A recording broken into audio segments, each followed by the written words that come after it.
Je m'appelle Jeanne Malo, une élève de 6e année qui étudie à l'Académie Saint-Louis. Je suis passionnée de soccer. J'adore mon petit chien Yorkshire et mes 2 pinsons mandarins. Mon plus grand rêve est de devenir professionnel dans le domaine de la santé. Saviez-vous qu'il existe des hamburgers de laboratoire? Dans ma présentation, j'expliquerai en quoi ils consistent, à quoi ils ressemblent, qui les ont inventés et quelles sont leurs principales qualités. Bonjour. Savez-vous qu'il existe des hamburgers de laboratoire? Moi, non. Jusqu'à ce que je me réveille un matin et décide d'aller lire la Presse Plus. La page est intitulée Burger de laboratoire. Ceci m'a tout de suite intéressée. Donc, j'ai décidé de faire mon exposé sur ce sujet. Les gens qui l'ont inventé sont des scientifiques néerlandais. Ils ont déjà fait l'expérience il y a environ 5 ans, vers 2010-2011. Mais les juges qui ont goûté disaient qu'il y avait peu de goût. Et le seul goût qu'il y avait était très chimique. Donc, les scientifiques ont dit qu'ils retravailleraient sur ceci.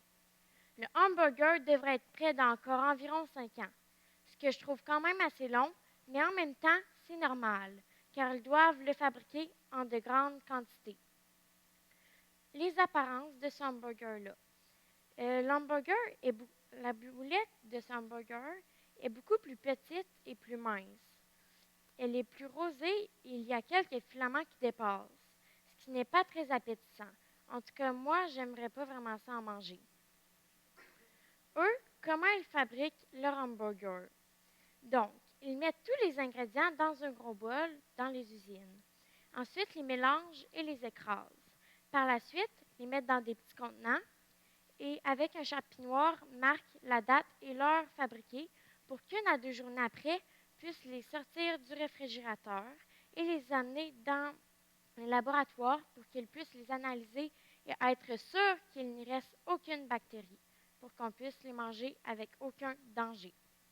Je suis certaine que beaucoup de personnes dans cette salle se posent cette question-ci. C'est quoi la différence entre le hamburger normal et le hamburger de laboratoire? Eh bien, aujourd'hui, je vais vous l'expliquer. Le hamburger normal est constitué de plusieurs morceaux de viande. Par exemple, qu'on dit que dans un morceau de viande, il y a 100 cellules de viande. Eh bien, avec le hamburger de laboratoire, nous pouvons le consommer avec des cellules de viande. Donc, nous pourrions prendre seulement 5 morceaux de viande et le consommer.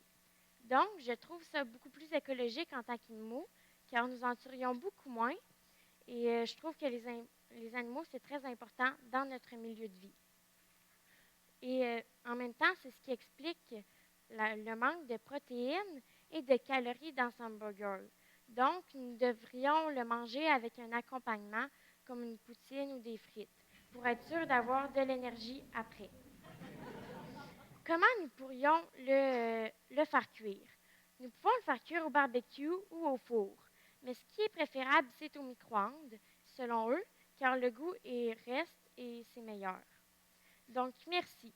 Et j'espère que quand les hamburgers sortiront en magasin ou au restaurant, vous oserez aller goûter, même si les apparences ne sont pas très bonnes.